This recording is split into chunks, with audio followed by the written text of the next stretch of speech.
Јавниот градски превоз нема капацитет да ги превезе сите патници чии автомобили ќе останат заглавени на паркинг, кога ќе стапи во сила мерката за забрана на движење на возилата со жолта и црвена налипница. Од Сдруженијето на приватни превозници велат дека ако власта ја имплементира оваа мерка, чија цел е намалување на загадувањето во главниот град, единствено што ќе се постигне е хаос во автобусите и колапс на сообраќајот.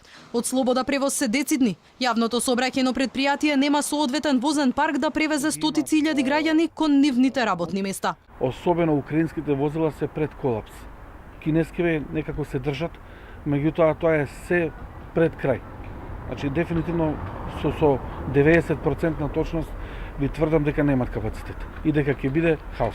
Ако ме представува некое оптимално растојание од автобус до автобус во врвен час, тоест во шпиц време, 5 минути, нашите автобуси возат на 8 до 12 минути. Значи, овој народ, овие граѓани не го заслужија тоа што им го направија градските власти.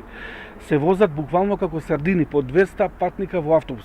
Мерката е избрзана и нема да ги даде очекуваните резултати, велат приватните превозници. Владата мора да најде суштинско решение за проблемот, бидејќи како што велат, сообраќајот само делумно учествувал во аерозагадувањето. Со инстант мерки многу тешко да се постигне некое трајно решение. Според мене лично потребно е вклучување на стручната фела, една дебата, одредено време да се направи секој што е стручен во таа област да го каже своето мислење и да се превземат некои мерки во глобална смисла во рамките на државата.